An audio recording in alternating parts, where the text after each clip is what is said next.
తీసుకురావాలనే ఉద్దేశంతో 2019లో ఓ భయంకరమైన వైరస్ ఈ ప్రపంచాన్ని అతలాకుతలం చేసింది.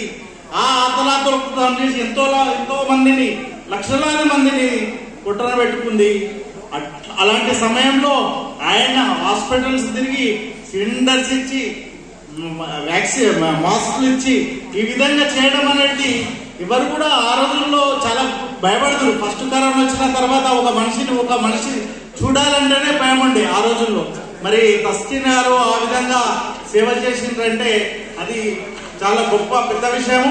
కాబట్టి తస్కిన్ గారు దీనికి అభినందనలు. తప్పకుండా ఆయన సేవలు ఖచ్చితంగా గవర్నమెంట్ గుర్తిస్తాయి. అదేవిధంగా ఈ యొక్క ఫౌండేషన్ 2009 UCID ఫౌండేషన్ పెట్టిరు. తర్వాత సహారా గ్రూప్ కొన్ని A to Z training, hostess, BPO, call centre ఇవన్నీ. తర్వాత మెయిన్ ఉమెన్ రైట్స్ వయలేషన్ గురించి, animal rights, anti corruption, anti theft, legal service, legal advice, crime control ఇవన్నీ పెట్టిరు. తర్వాత ఈ యొక్క సంస్థను ముందుకు తీసుకెళ్తున్న తస్కిన్ గారికి మా యొక్క ప్రత్యేకమైన అభినందనలు తెలియజేస్తున్నాము. అయితే ముందుగా ఇక్కడికి వచ్చిన తర్వాత మాకు ఈ స్టేజ్ మీద నృత్యాలు చూస్తున్నట్టయితే అజీమ్ టీమ్ అమ్మాయి ఉన్నది. ఆ అమ్మాయి ఎంత చురుకుదనము, ఎంత ఆ డాన్స్ లో ఆ కదలికలు, స్టెప్స్ లో కూడా ఎటువంటి లేకుండా అద్భుతంగా ఒక డెలిషియస్ గా అమ్మాయి డాన్స్ చేసింది. అదేవిధంగా రోహన్ నాకు తెలుసు, లాస్ట్ ఇయర్ కూడా వచ్చిన నేను. Rohan Hindi Bollywood song back play singer. ఆయన వాయిస్ చాలా సౌండ్ ఉంటుంది. ఇంకా వాళ్ళ మిసెస్ మాకు ఒకసారి మా పోలీస్ ప్రోగ్రామ్ లో అయితే మంచి డాన్స్ ప్రోగ్రామ్ ఒక వారం రోజులు ఆల్ ఆఫీసర్స్ కంతా డాన్స్ ఆమె నేర్పించింది. అది తస్కిన్ సపోర్ట్. అంటే తస్కిన్ వాళ్ళ టీం వచ్చి మేము రిక్వెస్ట్ చేసినాం, ఒక మాకు ఒక క్యాండిడేట్ కావాలి, ఒక డాన్సర్ కావాలి, మాకు కొరియోగ్రఫీ అంటే అమ్మాయిని ప్రొవైడ్ చేసారు. చాలా అద్భుతంగా ఆ ప్రోగ్రామ్ అనేది సక్సెస్ఫుల్ గా అయింది. అయితే ఈ సమాజంలో జరుగుతున్న నేరాలలో అతి భయంకరమైన నేరం ఈ రోజుల్లో ఏమంటే సైబర్ క్రైమ్ అనేది ప్రతి ఒక్కరికి 10 మందిలా ఒకరు సైబర్ కు బలైపోతున్నారు. కాబట్టి సైబర్ క్రైమ్ ను అంటే బ్యాంక్స్ నుంచి కాల్ కానీ, లేకుంటే అన్నోన్ నుంచి పర్సన్ కాల్ కానీ, ఫైనాన్షియల్స్ కాల్ కానీ, తర్వాత పాస్పోర్ట్ వెరిఫికేషన్ అని, తర్వాత బ్యాంక్ వెరిఫికేషన్ అని, జాబ్స్, ఫైనాన్స్, ఎన్నో రకాలు వాడు రోజు ఎన్నో రకాలుగా వాడు క్రైమ్ ను మార్చుకుంటుంటూ ఆ విధంగా మార్చుకుంటూ కోట్లలో ప్రతి సంవత్సరము ప్రతి డే ఒక 200 కోట్లు ఇండియన్ మనీ లాస్ అవుతుంది. 200 కోట్లు సైబర్ వల్ల. బాగా తెలిసిన వాళ్ళు, విజ్ఞానవంతులు, మంచి మేధస్సున్న వాళ్ళు డబ్బుకు ఆశపడి ఏదో లింక్ ఒప్పుతారు. ఆ లింక్ తోని మొత్తం డాటా అంతా అక్కడ వెళ్ళిపోతుంది. వాడు మన ఆట ఆడుకుంటాడు. కాబట్టి సైబర్ నేరంలో ఎప్పుడు దొరకొద్దు. మనకి ఎటువంటి లింక్స్ వచ్చినా కానీ ఎవడు కాల్ చేయడు. బ్యాంక్ కోడ్ ఎవడు నీ క్రెడిట్ కార్డ్ సోర్స్ పెరిగింది నీది నాది ఎవరే బ్యాంక్ కోడ్ కూడా అడగడు. అలా అడగడు కూడా. సిబిఐ అంటాడు, నేను సిబిఐ ఆఫీసర్ మంచి మాట్లాడుతున్నా అంటాడు. ఫోటో కూడా సేమ్ ఉంటుంది, సిబిఐ మోనోగ్రామ్ సేమ్ ఉంటుంది. వాట్సాప్ లో మాట్లాడతాడు. మనోళ్ళు నమ్మేస్తారు. నువ్వు గంజాయి కేసులు దొరికినవురా, నువ్వు లేకుండా మానవ అవయవాలు సక్రమంగా అక్రమంగా వ్యాపారం చేస్తున్నావు, ఇప్పుడు నాకు 10 లక్షలు కావాలి, లేకుంటే నేను ఇప్పుడే ఢిల్లీ పోలీసు వచ్చి అరెస్ట్ చేస్తారంటే వాడు లేని భయంతో ఉన్న అప్పులన్నీ చేసి పంపినా కూడా వాడు సంతృప్తి అవ్వడు. లాస్ట్ ఇయర్ సైబర్ ప్రియో వచ్చింది. దానికంటే ముందు ఎంతో మంది అమ్మాయిలు ఈ యొక్క సైబర్ దాంట్లో వలన పడే అనేక మంది ఆత్మహత్యలు చేసుకున్నారు. ఎంతో మంది చిన్నపిల్లలు లోన్ ఆఫీసులు తీసుకొని ఈ యొక్క చనిపోయారు. దాంట్లోనే గవర్నమెంట్ గుర్తించి లాస్ట్ ఇయర్ మనకు సైబర్ క్రైమ్ బ్యూరో అనేది మనకు ఏర్పాటు చేయడం జరిగింది. కాబట్టి సైబర్ మీద బాగుండాలి. ఇంకొకటి తల్లిదండ్రులు ఇంకోటి గమనించాలంటే మన పిల్లలు ఏం చేస్తున్నారు, ఇంట్లో వాళ్ళు సరే సెల్ దూరం కొద్దిగా సెక్యూరిటీ పెట్టుకోవాలి, సెల్ దూరం పెట్టాలి. సెల్ ఎప్పుడైనా వినాశానికి అది ఒక గుర్తు సెల్లు.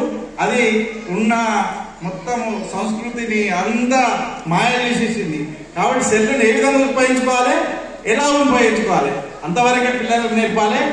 నెక్స్ట్ పిల్లలు డ్రగ్స్ అనేది ఇప్పుడు చాలా డ్రగ్స్ అనేది కామన్ అయిపోయింది. గాంజా కానీ ఈ ఇతర ఇంకా పెద్ద పెద్ద హోటళ్ళల్లో అమ్ముతుంటారు. కొఫిన్ కానీ ఇట్లాంటి కానీ ఈ అలవాటు అనేది హైదరాబాద్ లో వచ్చేసింది. కాబట్టి మీ పిల్లలు ఏం చేస్తున్నారు అనేది మీరు తల్లిదండ్రులు మీరు గమనించాలి. గమనించకుంటే అది మన పిల్లగాడు మన చేతిలో ఉన్నాడు. కాబట్టి ఇది కూడా గమనించాలి. ఈ విధంగా క్రైమ్ నడుస్తుంటది, డైలీ క్రైమ్ నడుస్తుంటది. తక్షీద్ మన ఈయన మహమ్మద్ తస్కీద్ ఎప్పుడు కలుస్తుంటాడు నాకు. ఆయన ప్రోగ్రామ్స్ చెప్తుంటాడు. ఎప్పుడు కూడా వాళ్ళ టీమ్ మెంబర్స్ మా పోలీస్ ఆఫీస్కి వస్తారు, ఏసీపీ ఆఫీస్కి వస్తుంటారు. కాబట్టి ఇదే ఉత్సాహం, ఇదే విజ్ఞానత, ఇదే ఒక ముందుకు తీసుకెళ్లాలని, ఈ యొక్క సంస్థను ముందుకు తీసుకెళ్లాలని ఆయన యాక్చువల్గా సిపి గారిని కలిసిండు. సిపి గారిని ఈ గ్రూప్ అంతా కలిసింది. సిపి గారు ఈరోజు మా అంబేద్కర్ జయంతి ఉండడం వల్ల సారు రాలేకపోయాడు, లేకుంటే ఏదో విధంగా సార్ను రప్పిస్తుండే. అంబేద్కర్ ఆయన పెట్టుకున్న ప్రోగ్రాం కూడా చాలా వండర్ఫుల్ పెట్టుకుంటూ ఈరోజు 14th ఏప్రిల్ అంబేద్కర్ మహానుభావుడు, ఒక జాతికి ఆనుమత్యం, అలాంటి కాన్స్టిట్యూషన్ రాసిన గొప్ప వ్యక్తి.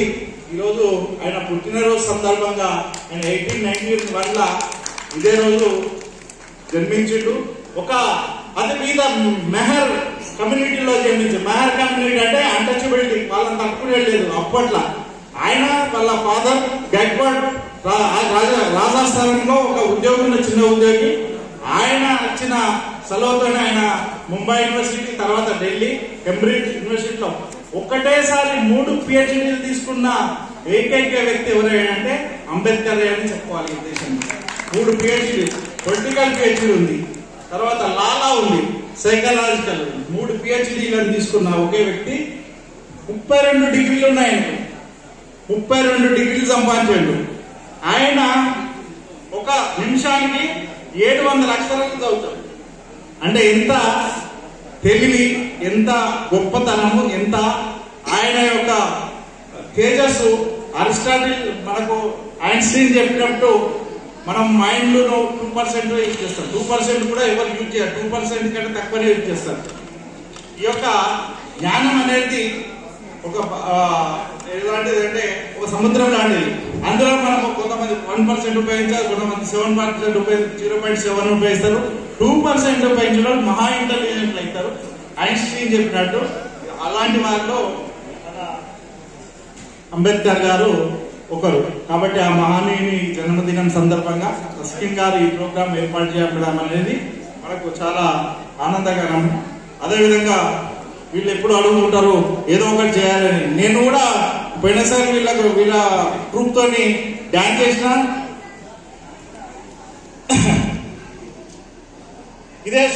ఇదే అంబేద్కర్ ను ఆ రోజుల్లో మెహర్ కమ్యూనిటీ నుంచి వస్తే ఏ విధంగానైతే ఆయన అన్టచబిలిటీ అని దూరం పెట్టిండు. ఆయన ఒక రిఫార్మ్స్ తీసుకొచ్చి ఏ విధంగా చేసిండో దాని మీద ఒక ఎన్టీ రామారావు గారు ఒక కులం మీద మాట్లాడిండు. దాన్ని అంటే ఏకపాత్ర అభినయం అంటారు. ఆచార్య దేవా ఏమంటివి జాతి నిపమన సుతులకు ఇందులో నీడ నిల్వ లేదందువా. ఎంత మాట. ఇది శాస్త్ర పరీక్ష కానీ క్షత్రియ పరీక్ష కాదు ఇది కుల పరీక్ష అందువా. నీ తండ్రి భరద్వాజు నీ జననం ఎట్టిది, అతి ఉత్సాహకరమైన నీ సంభవం ఎట్టిది, పట్టికుండలో పుట్టింది కదా నీది ఏ కులము. అంతే ఎలా అస్మత్ పితామహుడు మృతుడైన ఈ శాంతనవుడు శివసముద్రంలో భార్య జన్మించలేదా. ఏనదే కులము నాతో చెప్పించిందివేమయ్యా. మా వంశములకు మూల పురుషుడైన వశిష్ఠుడు దిగవ వేషయవు దేవవేశాలు ఊర్వశీ పుత్రుడు కాదా? అతడు పంచమజాతి కన్యాయ నారాయణ శక్తిని ఆ శక్తి చండాల పరాశరుని ఆ పరాశరుని